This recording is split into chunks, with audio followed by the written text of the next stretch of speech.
सभी को नमस्कार, आभार और अभिनंदन।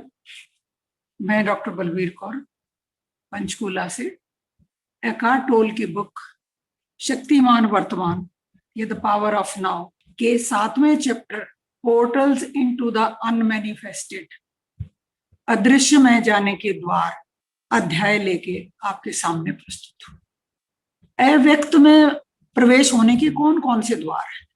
एक तो ये संसार है जो हमें दिखाई देता है, हमारे सामने है।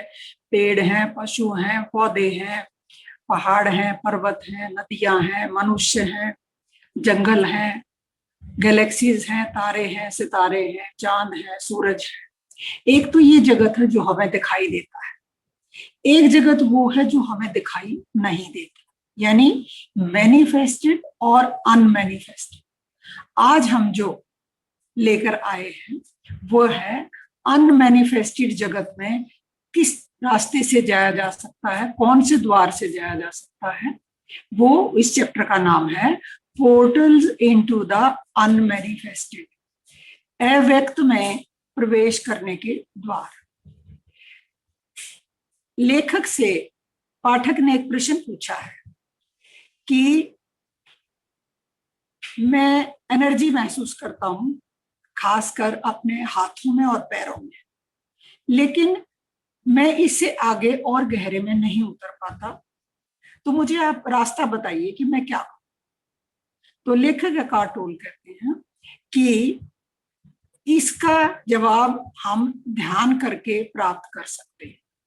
उन्होंने कहा कि इसे ध्यान बनाएं, जो भी आपके साथ हो रहा है ये आगे तक ले जाने के लिए हमें ध्यान में जाना आवश्यक है। ध्यान में ज्यादा समय नहीं लगता, 10-15 मिनट का समय लगता है।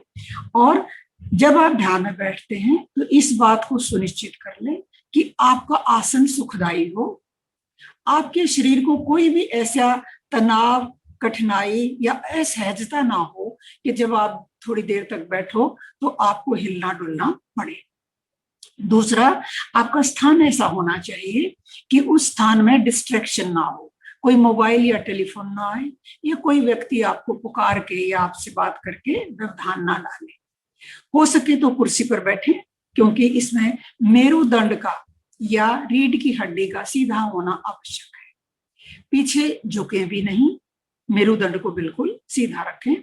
ऐसा करने का तात्पर्य यह है, ऐसा करना इसलिए जरूरी है कि आप सजग रहेंगे, आलस्य आपको नहीं घेरेगा। तो या दूसरी तरफ आप कोई अपने पसंद का आसन चुन सकते हैं या कोई मुद्रा अपना सकते हैं, लेकिन इस बात को आप सुनिश्चित कर लें ध्यान में जाने से पहले कि आप तनाव रहित और शिथिल रहें, बिल्कुल सहज अवस्था में रहें, शरीर को बिल्कुल ढीला छोड़ दें। अपनी आंखें बंद कर लें, कुछ गहरे गहरे सांस लें और महसूस कीजिए कि आपकी सांस आपके लोअर एब्डोमेन, निचले पेट के निचले हिस्से तक पूरी तरह से आ जा रही है। और आप इस चीज को देखेंगे कि आपका पेट सिकुड़ रहा है और फैल रहा है। जब आप सांस भीतर लेते हैं तो आपका पेट फूलता है, और जब आप सांस बाहर छोड़ते हैं तो वह पिचकता है। तो इस समय आप अपने टोटल एनर्जी फील्ड को महसूस कीजिए। जब आप सांस लेते हैं अंदर और बाहर, तो उसके साथ जब आप एक हो जाते हैं, जब आपका स्थूल शरीर और प्राण शरीर एक हो जाता है, तो एक एनर्जी फील्ड का निर्माण होता है, एनर्जी फील्ड निर्मित होता है। तो उसके बारे में सोचे नहीं, बल्कि उसके बारे में महसूस करें। इसको फील करते करते, इसको महसूस करते करते इसमें डूब जाएं और भीतर उतर जाएं। ऐसा करने से आपके मन के पास जो आपकी कॉन्शियसनेस चली गई होती है, जो आपकी चैतन्यता चली गई होती है, वो वापस आपके पास आ जाती है। और अगर आपको मददगार लगे, सही लगे, अच्छा लगे, तो आप इस समय अपने भीतर प्रकाश को भी देखने का प्रयत्न करें, कोशिश करें। जब आप अपने आंतरिक शरीर को स्पष्ट रूप से, साफ साफ रूप में एक सिंगल एनर्जी फील्ड के रूप में महसूस करने लगे, तब आप एक बात का ध्यान जरूर रखें कि किसी भी तरह की अपनी मानसिक काल्पनिक छवि ना बनाए, ना ही कोई फिजिकल की भी अपनी कोई काल्पनिक छवि बनाएं। इस प्रकार जब आप ऐसा करेंगे, फील करते जाएंगे एनर्जी फील्ड को, तो उस समय आपको एक अखंड विद्यमानता महसूस होगी, एक एनकम्पासिंग सेंस ऑफ प्रेजेंस। जो आपकी प्रेजेंस होना है, जो आप जिसने आपको घेर रखा है, उसको महसूस होगा। और यही अनुभूति, यही चारों तरफ आपकी उपस्थिति, यही आपके अस्तित्व की भावना का होना ही आप स्वयं है। यहां पर आपको पता चलेगा कि आप कौन है, कहाँ है। ये जो आपकी चारों तरफ उपस्थिति होगी, यही आपका अस्तित्व है। और तब आपको महसूस होगा कि आपका ये जो आंतरिक शरीर है, ये असीम, लिमिटलेस, विशाल, अथाह है। इसकी कोई बाउंड्रीज नहीं है, इसका कोई ओर छोर नहीं है। तो तब अपने ध्यान को आप उस एहसास से, उस फीलिंग से और भी गहराई में ले जाइए और उसके साथ एक हो जाइए। तो उस ऊर्जा क्षेत्र में इस प्रकार विलीन हो जाइए, इस प्रकार मर्ज हो जाइए, इस प्रकार उसके अंदर घुस जाइए कि ऑब्जर्वर और ऑब्जर्व्ड का पता ही ना रहे कि देखने वाला कौन है और देखा जाने वाला कौन है।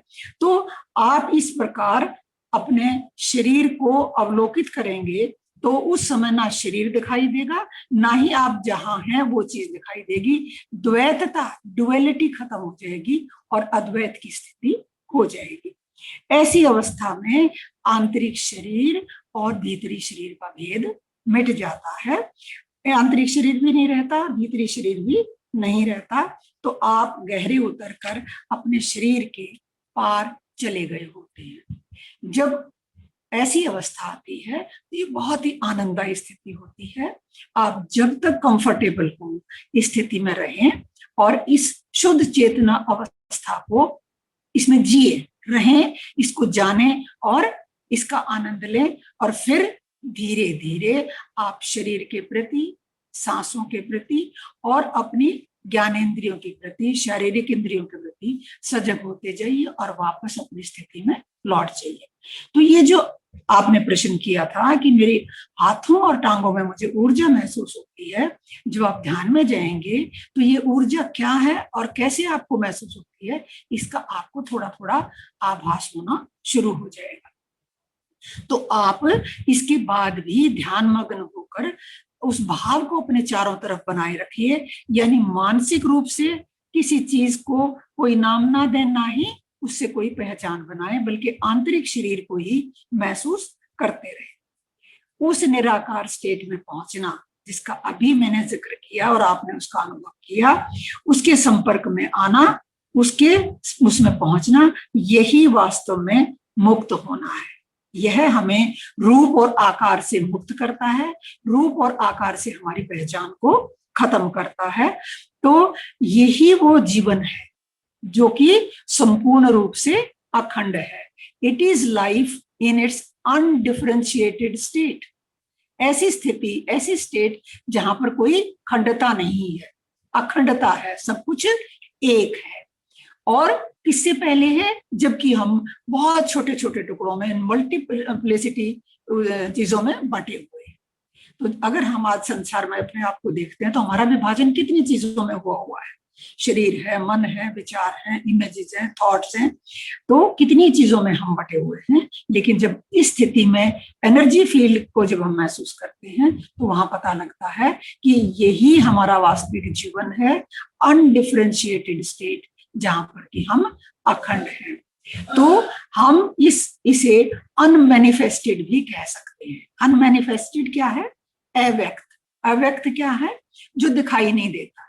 वह संसार जो हमें दिखाई नहीं देता, वही ये संसार यहाँ पर हमें पता चलता है। यानी सभी चीजों का न दिखाई देने वाला अदृश्य स्रोत है, यही सोर्स है जिससे कि हम सब आते हैं। यानी ये being with in all beings, जितने भी बीइंग हैं, चाहे वो पत्थर में जीव है, चाहे वो पक्षी में है, चाहे पशु में है, चाहे मनुष्य में है, जितने भी जीव जिस प्रकार के हैं, सभी बीइंग्स, तो being with in all beings, ये उन सभी बीइंग्स का स्रोत है।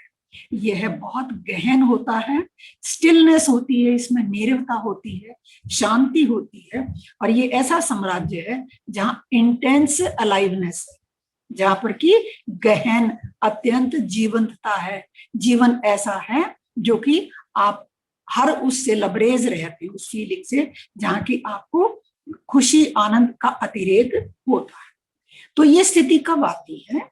ये स्थिति तब आती है जब आप वर्तमान में रहते हैं, समर्पित भाव में रहते हैं, आप मन से दूर रहते हैं, तब आप इस परम स्रोत के साथ जुड़ते हैं, इस प्रकाश का अनुभव करते हैं और विशुद्ध चेतना के लिए हम किसी हद तक पारदर्शी हो जाते हैं।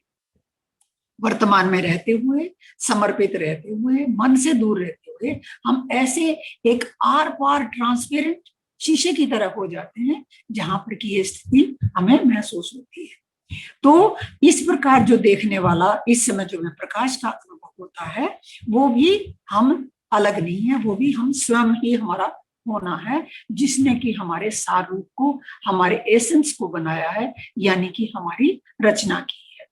वही प्रकाश, वही एसेंस हम सब हैं। तो क्या है ये? जब हम कुछ एनर्जी महसूस करते हैं तो उसका पूर्ण रूप से जो प्रयोग है, पूर्ण रूप से महसूस करना है, वो हम ध्यान में जाकर कर सकते हैं। मतलब अव्यक्त में जाने का एक तरीका ध्यान है। दूसरा है ची का स्रोत। प्रश्न करते हैं वो कि क्या अव्यक्त, अनमैनिफेस्टेड, जिसे पूर्व में ईस्ट में ची कहा जाता है, एक प्रकार की ब्रह्मांडीय ऊर्जा है, यूनिवर्सल एनर्जी है। ये प्रश्न किया है कि क्या is the unmanifested what is in the East is called chi a kind of universal energy? Chi mean CHI शब्द है। तो वो कहते हैं नहीं, ये वही नहीं है, यह अप्रकट, अनमैनिफेस्टेड, जो दिखाई नहीं दे रहा, जो अदृश्य है, यह तो ची का स्रोत है। ची आपके शरीर का आंतरिक ऊर्जा क्षेत्र है, आपका एनर्जी, इनर एनर्जी फील्ड है। तो ची वास्तव में अप्रकट नहीं है, अनमैनिफेस्टेड नहीं है, अव्यक्त नहीं है, बल्कि यह ची तो आपके शरीर का आंतरिक ऊर्जा क्षेत्र है। यह आपके बाहरी स्वरूप का, फिजिकल फॉर्म का, और उस स्रोत के बीच में एक पुल है, एक ब्रिज है, जो दोनों के पास जाने में हमारी मदद करता है। यह पुल इस प्रकार संसार और उस अप्रकट के बीच एक सेतु है। दूसरे शब्दों में हम ची को एक नदी या एक शक्ति प्रवाह या एक ऊर्जा धारा के रूप में भी मान सकते हैं। अगर आप अपनी चैतन्यता का, अगर आप अपनी कॉन्शियसनेस का फोकस आंतरिक शरीर की गहनता में ले जाते हैं, इनर बॉडी के, और डीपली हम अगर अपनी कॉन्शियसनेस को ले जाते हैं, तो इस नदी के मार्ग से वापस चलते हुए हम अपने उस परम स्रोत की तरफ जा रहे होते हैं। उदाहरण के तौर पर जैसे गौमुख से गंगोत्री निकलती है, वो बहती बहती ऋषिकेश और हरिद्वार तक आ जाती है। मान लो हम यहाँ से गोमुख जाना चाहते हैं, तो जो ये ची है, जो हमारा आंतरिक शरीर है, आंतरिक एनर्जी बॉडी है हमारी, इसके द्वारा हम गोमुख तक, अपने परम स्रोत तक जा सकते हैं। ये वो पुल है जो हमें ले जा सकता है। अगर हम उस तरफ नहीं जाते हैं, नीचे की तरफ बहते हैं, तो हम जगत में आ जाते हैं। तो जगत और हमारे परम स्रोत के बीच में ची एक नदी है, एक ऊर्जा धारा है, जो कि पुल का काम करती है। ची गति है, यह चल है, अचल नहीं है, और यह अव्यक्त या अप्रकट है, स्थिरता है। गति भी है और अव्यक्त भी है, दोनों इसका कार्य है। जब हम पूर्ण स्थिरता की अवस्था में होते हैं, तो यह जीवन, जब हालांकि उस समय भी स्पंदन से भरपूर होता है, जो एनर्जी क्षेत्र है, जो उसका स्पंदन है, वो उस वक्त भी हमारे अंदर होता है जब हम स्थिर होते हैं।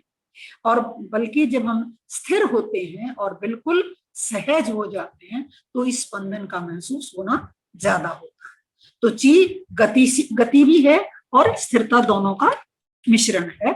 तो ची के पार जाते हुए हम उस परम स्रोत के निकट पहुंच जाते हैं। इस प्रकार अप्रकट और इस भौतिक जगत के बीच की ये कड़ी, यह ची है। इसलिए अगर आपने अपने अटेंशन, अपने ध्यान का जो फोकस है वो आंतरिक शरीर की गहनता में ले जाना है, ले जाते हो आप, तो आप उस बिंदु तक पहुंच सकते हैं, उस ऐक्यता तक, उस वननेस तक पहुंच सकते हैं, उस नॉन ड्युअलिटी में पहुंच सकते हैं, जहां ये जगत उस अप्रकट में विलीन हो जाता है, मर्ज हो जाता है, मिल जाता है।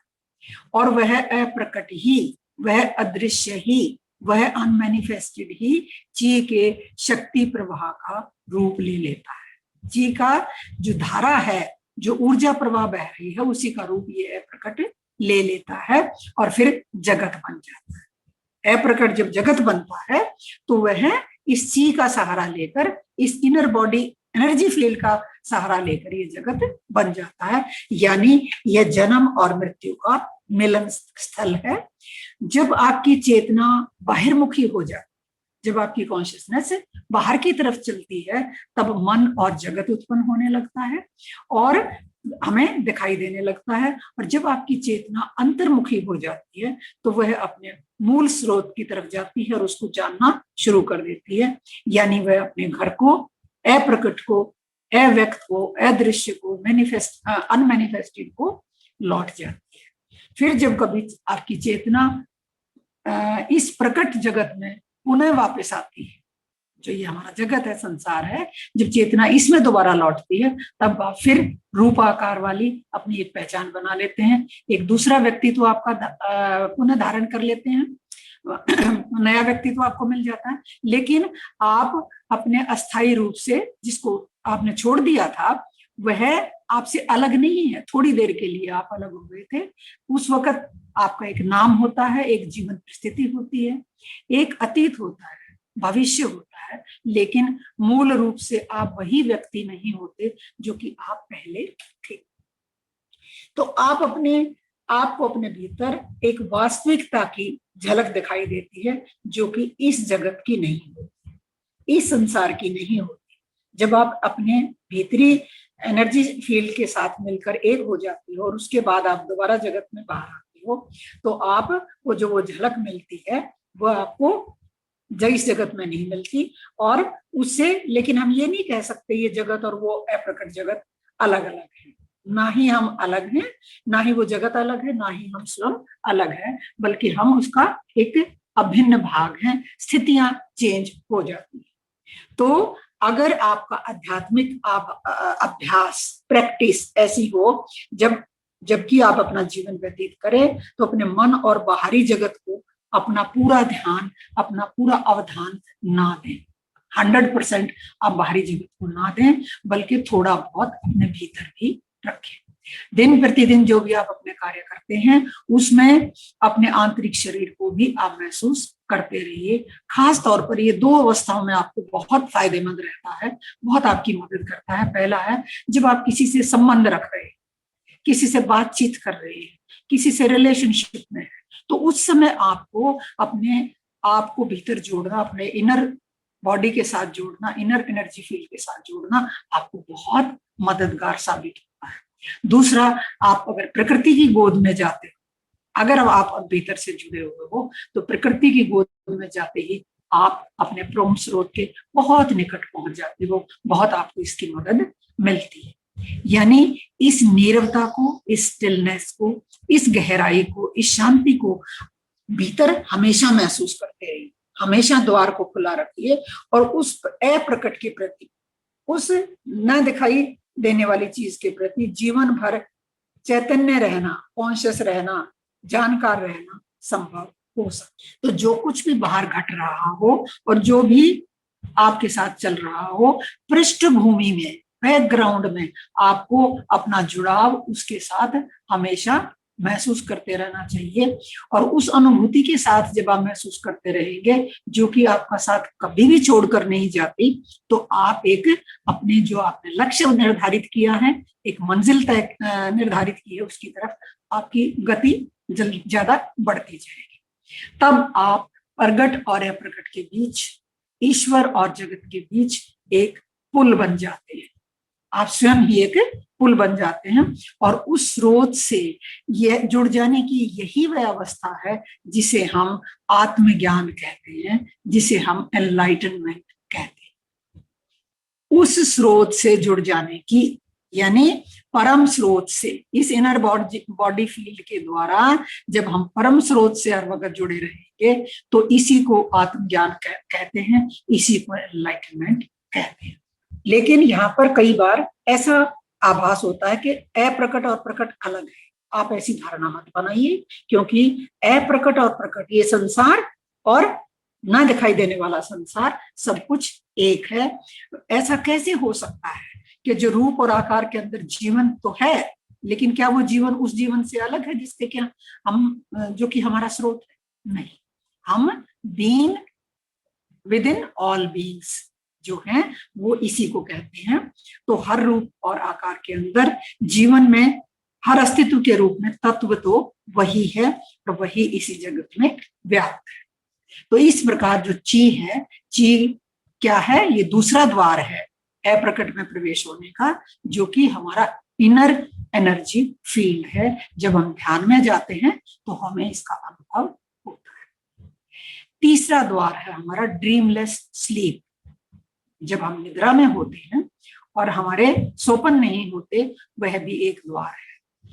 हर रात को जब आप गहरे सोपन रहित निद्रा में होते हैं, तो आप उस अप्रकट, उस अनमैनिफेस्टेड, उस अदृश्य, उस ना देखे जाने वाले की यात्रा कर रहे होते हैं।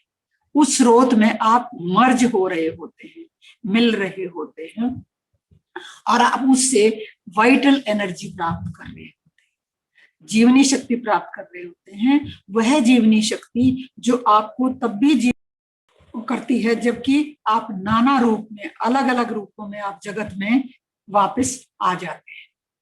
तो यह शक्ति भोजन से भी अधिक शक्तिदायिनी है। हम सोचे भोजन हमारे जीवन देता है, हमें भोजन के सहारे हम जिंदा है, नहीं, ये सच नहीं है। हम मनुष्य केवल रोटी से जिंदा नहीं है, ये वाइटल एनर्जी है जो कि हमें जिंदा बनाए रखती है। और ये स्वप्न रहित निद्रा में जब आप कॉन्शियस रूप में रहते हैं, हालांकि आप कॉन्शियस रूप में प्रकट नहीं होते हैं, लेकिन अगर आप जाना चाहें तो एक सीमा तक जा सकते हैं, उससे आगे आप नहीं जा सकते। क्या आप कल्पना कर सकते हैं कि कैसा लगेगा अगर आप पूरी तरह से चैतन्य या सजग होते हुए स्वप्न रहित निद्रा की अवस्था में चले जाएं? उसकी कल्पना करना असंभव है, क्योंकि उस अवस्था में हमारे पास कोई समान सामग्री नहीं होता और जिसकी हम कल्पना कर सकते हैं।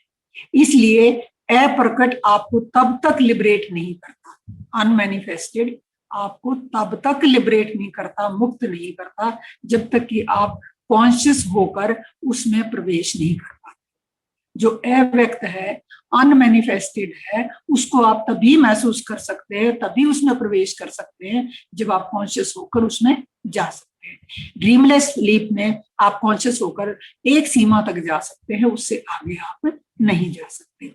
इसीलिए जीसस ने ये नहीं कहा था कि सत्य आपको मुक्त कर देगा, बल्कि उसने कहा था कि आप सत्य को जानिए और वह सत्य ही आपको मुक्त कर देगा। तो ये कोई कंसेप्चुअल सच्चाई नहीं है, यह आकार के पार, हमारा जो रूप और आकार है, हमारी फिजिकल फॉर्म है, उसके पार शाश्वत जीवन जो है, हमारी इटर्नल लाइफ जो है, इटर्निटी की लाइफ है, वही उसी की सच्चाई है, जिसको प्रत्यक्ष में ही जाना जाता है या बिल्कुल नहीं जाना जाता। ये ऐसी अवस्था है। लेकिन उन्होंने कहा है कि स्वप्न रहित निद्रा में आप सचेत रहने की कोशिश मत कीजिए, इससे आपको सफलता मिलने वाली नहीं है। क्योंकि ज्यादा से ज्यादा इतना हो सकता है कि आप स्वप्न अवस्था में सचेत रहें, अलर्ट रहें, लेकिन उससे आगे नहीं जा सकते। केवल सुहाने सपने जो कि दिलचस्प होते हैं उनका आप अनुभव कर सकते हैं, लेकिन मुक्ति प्रिय या लिबरेटिंग स्थिति आपको प्राप्त नहीं हो सकती। तो आप इसलिए आंतरिक शरीर को एक द्वार के रूप में प्रयोग कीजिए ताकि आप अव्यक्त में, अनमैनिफेस्टेड में, अदृश्य में प्रवेश कर सकें, और इस द्वार को सदा खुला रखिए ताकि आप हर समय अपने सोर्स से जुड़े रहें। जहां तक आंतरिक शरीर का प्रश्न है, इससे कोई अंतर नहीं पड़ता कि आपका शरीर बूढ़ा है या जवान है, यह कमजोर है या मजबूत है। क्यों? क्योंकि आंतरिक शरीर समय के पार है, यह टाइमलेसनेस में रहता है, टाइम इसके यहाँ नहीं होता। अगर आप अभी भी भीतरी शरीर को महसूस नहीं कर पाए हैं, इनर एनर्जी फील्ड को नहीं महसूस पा रहे हैं, तो इसके अलावा भी और कई द्वार हैं जिनका कि आप प्रयोग कर सकते हैं। हालांकि सभी का अंततः एक ही लक्ष्य होता है। कुछ का जिक्र लेखक कहते हैं मैंने पहले भी किया है, लेकिन कुछ इनका थोड़ा थोड़ा जिक्र मैं दोबारा करूंगा। तो नेक्स्ट उन्होंने जो बताया है वह है अन्य द्वार, अदर पोर्टल्स। उसमें सबसे पहला है नाउ, अब का द्वार। अब को मुख्य द्वार के रूप में देखा जा सकता है। इस तरह से ये आंतरिक शरीर प्रत्येक दूसरे द्वार का एक महत्वपूर्ण पहलू है। जिस भी द्वार से हम अंदर जाएं, अब का होना, नाउ का होना, प्रेजेंट का होना बहुत जरूरी है। वो कहते हैं you can't be in your body without being intensely present in the now. आप अपने शरीर में रह ही नहीं सकते जब तक कि आप इंटेंशनली गहनता से मौजूद ना हो। तो तुम अब सघन रूप में उपस्थित हुए बिना अपने शरीर में नहीं हो सकते हो। तो समय और प्रकट, यानी समय और ये जगत आपस में इस तरह से गुथे हुए हैं, इस तरह से आपस में मिले हुए हैं कि जिस प्रकार समय रहित अब और अप्रकट, साधारण शब्दों में कि समय और ये जगत जो हमें दिखाई दे रहा है ये आपस में इतने ज्यादा मिले हुए हैं और इसी तरह से मिले हुए हैं जिस प्रकार समय रहित, टाइमलेसनेस और प्रेजेंस, प्रेजेंट, विद्यमान आपस में मिले हुए हैं। समय और संसार और समय रहितता तथा अदृश्य संसार या नाव इस तरह से आपस में जुड़े हुए हैं कि ये इनकी जुड़ाव बहुत ही गहन है। जब आप इंटेंस रूप से प्रेजेंट मोमेंट के साथ अवेयर हो जाते हो तो इस अवेयरनेस के माध्यम से हम साइकोलॉजिकल टाइम का अंत कर देते हैं। उस समय साइकोलॉजिकल टाइम जिसमें हम रह रहे हैं वो नहीं रहता। तब हम अव्यक्त के प्रति, अनमैनिफेस्टेड के प्रति, उस ना दिखाई देने वाले अदृश्य के प्रति प्रत्यक्ष और अप्रत्यक्ष रूप से, डायरेक्ट और इनडायरेक्ट रूप से, दोनों रूपों में हम अवेयर हो जाते हैं, जागरूक हो जाते हैं। हमें महसूस होना शुरू हो जाता है कि ये अदृश्य क्या है। तो जब प्रत्यक्ष रूप में हम अपनी जागरूकता की उपस्थिति की कांति को देख पाते हैं, जब हम प्रत्यक्ष रूप में इससे जुड़ जाते हैं तो जो हमारे अंदर एक रेडियंस पैदा होती है, एक चमक पैदा होती है, उसको हम एक शक्ति के रूप में भी देखते हैं जिसमें कोई कंटेंट नहीं होता, केवल हमारी उपस्थिति ही रहती है, हमारी प्रेजेंस ही रहती है। और जब अप्रत्यक्ष रूप में हम अपनी सेंसेस के द्वारा, सेंसरी रेलम जो हमारा साम्राज्य है उसके द्वारा इसके अव्यक्त के प्रति जागरूक होते हैं, तो हमें दूसरे शब्दों में तब प्रत्येक जीव में परमात्मा का अंश दिखाई देने लगता है, महसूस करना होना शुरू हो जाता है कि जितने भी इस संसार में जीव हैं प्रत्येक में परमात्मा का अंश है, चाहे वो फूल है चाहे वो पत्थर है, सभी जीवन पवित्र है, सारा जीवन होली है, बिल्कुल साफ सुथरा है। थॉमस ने अपनी अंजील में, अपनी शिक्षाओं में लिखा है कि इसी तरह से जीसस ने लिखा है कि जो पूरी तरह से हमारा एसेंस है, जो सार है जिसके द्वारा हम बने हैं, या जो क्राइस्ट स्वरूप है उसमें से बोलते हुए अंजील में उन्होंने लिखा है कि लकड़ी को फाड़ो, उसमें भी मैं मिलूंगा, पत्थर को उठाओ, उसमें भी मैं मिलूंगा, फूल को देखोगे, फूल में भी मैं मिलूंगा, तुम मुझे पाओगे। तो इस प्रकार जो प्रेजेंस है, अब का होना है, हमें हर वक्त अब में रहना चाहिए, प्रेजेंट में रहना चाहिए। ये भी एक पोर्टल है अदृश्य में जाने का, ये एक द्वार है, एक रास्ता है जिसमें हम अदृश्य में, अप्रकट में, अनमैनिफेस्टेड में अपना जाने का रास्ता तय कर सकते हैं। नेक्स्ट है इसमें सेसेशन ऑफ थिंकिंग, सोच को विराम देना, सोच को रोकना, सोच को ना बढ़ने देना भी एक और द्वार है जिसके द्वारा हम अदृश्य में या ना दिखाई देने वाले संसार में जा सकते हैं। वो कब कर सकते हैं? जब हम सोच को रोक दें, सोच पर विराम लगा दें, या ये देखें कि सोच को पैदा करना किस तरह से खत्म किया जा सकता है। इसे एक बड़े और सहज और आसान तरीके से शुरू कर सकते हैं। जैसे इंटेंस अलर्टनेस में कॉन्शियस ब्रेथ को लेना या देखना। जब हमारा सांस भीतर आ रहा है, जब हमारा सांस बाहर आ रहा है, तो हम बिल्कुल इंटेंस अलर्ट हो जाएं, गहन रूप से जागरूक हो जाएं, और जब हम उस सांस को भीतर आते और जाते देखते हैं, इस प्रकार इस स्थिति में, तो भी हमारी सोच रुक जाती है। इसी सजगता से जब हम किसी फूल को देखते हैं, तो भी हमारा ध्यान सिर्फ फूल में रहेगा और दिमाग में कोई और टिक्का टिप्पणी नहीं चलेगी और ना ही कोई व्याख्या चल रही होगी।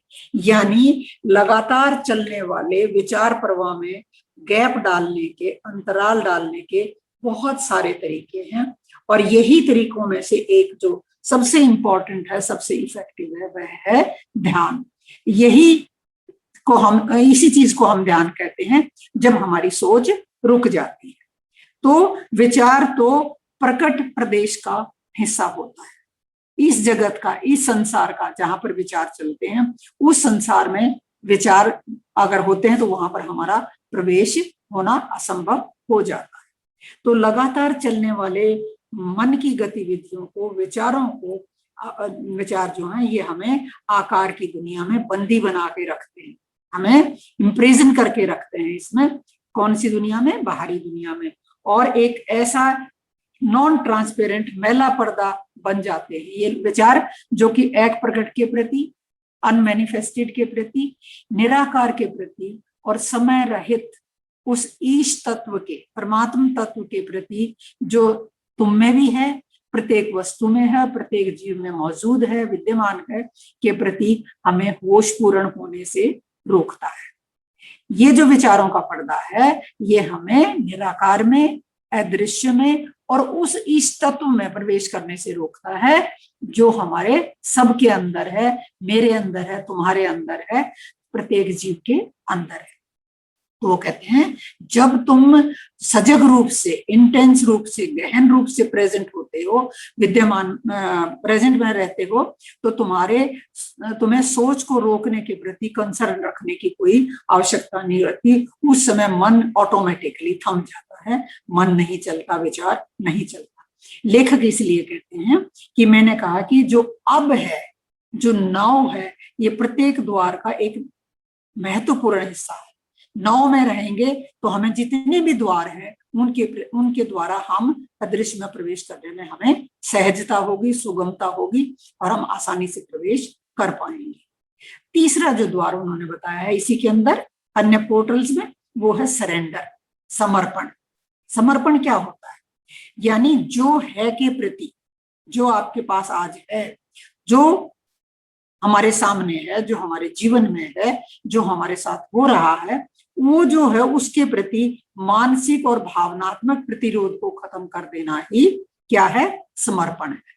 जो हो रहा है उसके प्रति स्वीकार भाव को रखना, प्रतिरोध को त्याग देना ही समर्पण कहलाता है। और यह द्वार भी हमें अदृश्य में, अप्रकट में प्रवेश करने का एक द्वार बन जाता है। इसका उदाहरण हम देखते हैं, जैसे मृत्यु होती है किसी की, तो हम मृत्यु को स्वीकार नहीं कर पाते। जबकि जन्म होता है तो हम बहुत खुश होते हैं कि हमारे घर में नया सदस्य आया, लेकिन जब मृत्यु होती है तो हम दुखी होते हैं। यानी जो संसार के नियम है या संसार में जो हो रहा है, जो एक नियम के तहत चल रहा है, एक ताकत के तहत चल रहा है, तो उसको हम जब स्वीकार नहीं करते तो हम दुखी होते हैं, उसी का हमारा दुख होने का कारण है।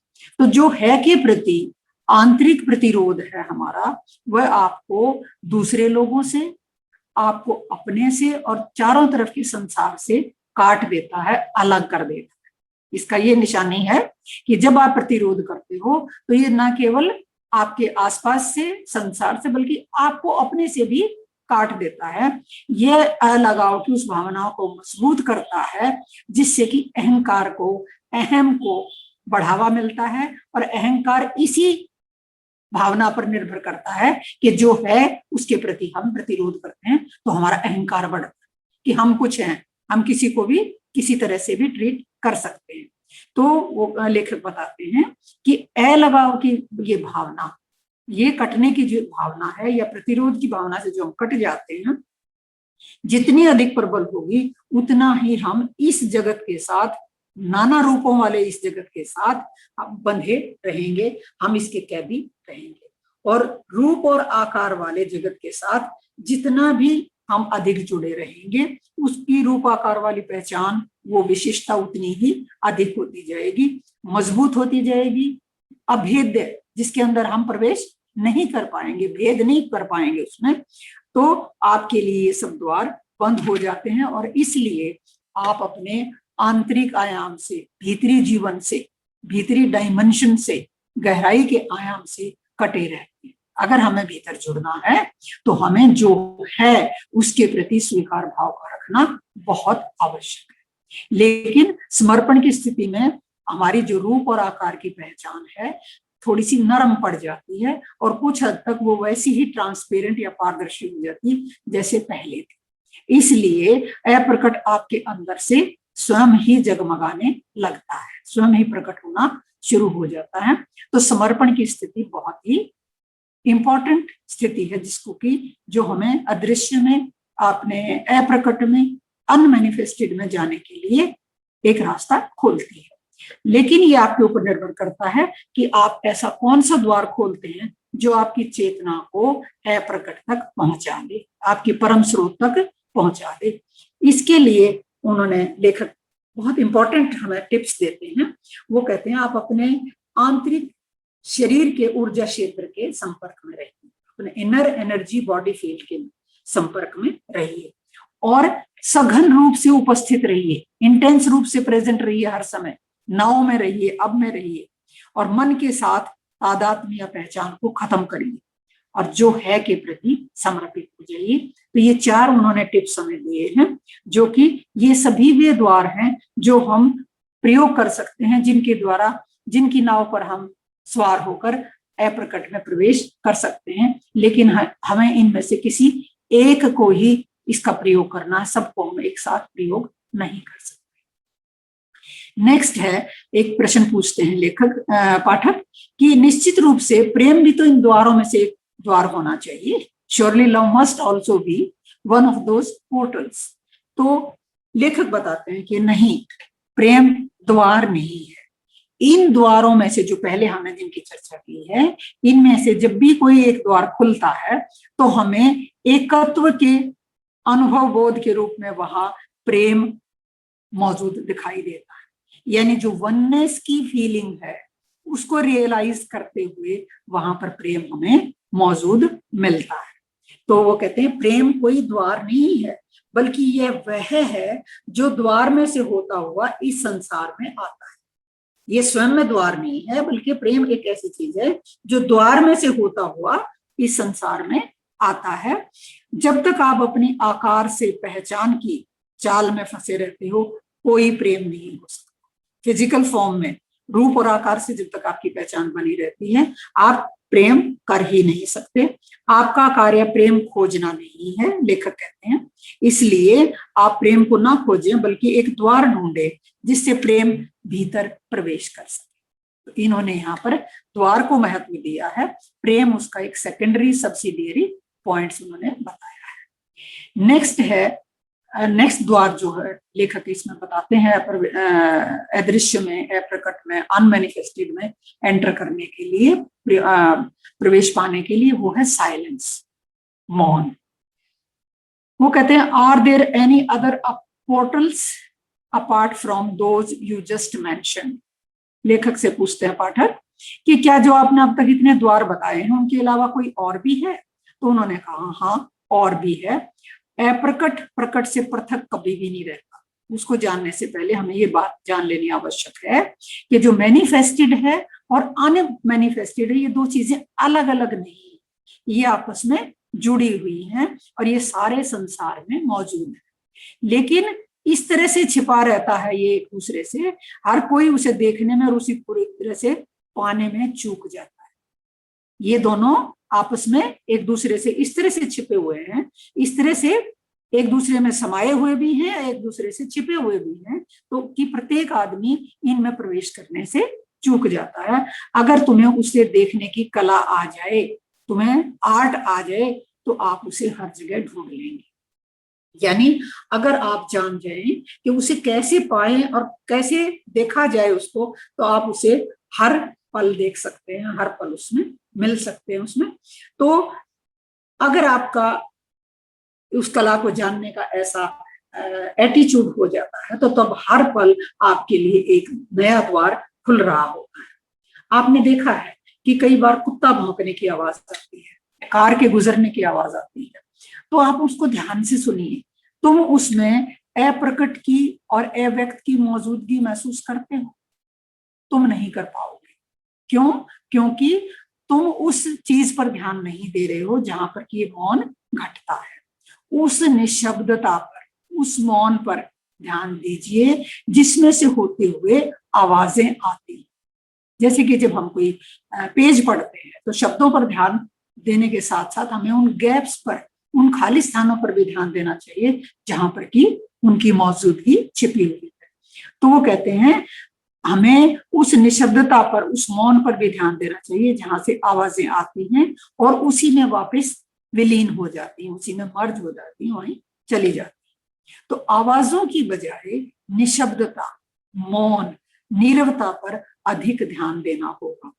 बाहरी मौन और बाहरी शांतता पर ध्यान देने से भीतरी मौन उत्पन्न होता है।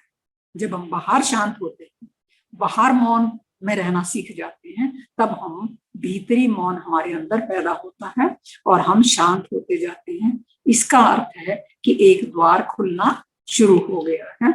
प्रत्येक आवाज मौन से उत्पन्न होती है, प्रत्येक आवाज मौन से उत्पन्न होती है और वापस मौन में विलीन हो जाती है। आपने देखा होगा कि समुद्र में या तालाब में कहीं हम कोई टुकड़ा फेंकते हैं तो उसकी आवाज होती है और फिर वो लहरों के द्वारा फैलती जाती है, एकदम चुप हो जाती है और फिर वो उसी में विलीन हो जाती है। मतलब मौन में से ही वो आवाज, मौन में जब हमने पत्थर डाला आवाज हुई और वो आवाज होती फिर उसके अंदर समा। तो अपने जीवन काल में भी हम सभी इसी निशब्दता से घिरे हुए हैं। निशब्दता ही आवाज को होने की समर्थता प्रदान करती है, उसको वो कैपेबिलिटी देता है। निशब्दता, मौन, साइलेंस साउंड को होने के लिए कैपेबिलिटी प्रदान करती है। यानी निशब्दता हर आवाज का, हर ध्वनि का, हर संगीत का, संगीत के हर स्वर का, हर गीत का, हर शब्द का एक अंतरंग भाग है, इंट्रिंसिक पार्ट है, स्वाभाविक है ये, लेकिन अप्रकट अंग होता है। यह इसका अनमैनिफेस्टेड पार्ट होता है। क्या? संगीत के हर स्वर का, हर गीत का, हर शब्द का एक इंट्रिंसिक पार्ट होता है और इस संसार में अप्रकट या अनमैनिफेस्टेड मौन के रूप में विद्यमान है। हमें इस चीज को जानना, पहचानना बहुत जरूरी है कि इस संसार में जो अप्रकट है, अदृश्य है, न दिखाई देने वाला है, वो मौन के रूप में विद्यमान है, मौन के रूप में मौजूद है। उसको पहचानने की हमें कला सीखनी है। यानी जगत में ईश्वर के समान अगर कुछ है तो वह है साइलेंस, वह है निशब्दता। आपको केवल इतना करना है कि आप इस पर धीरे धीरे ध्यान देना शुरू करें। वार्तालाप के दौरान भी आप शब्दों के बीच के अंतराल उस गैप के प्रति होश पूर्ण हो जाएं।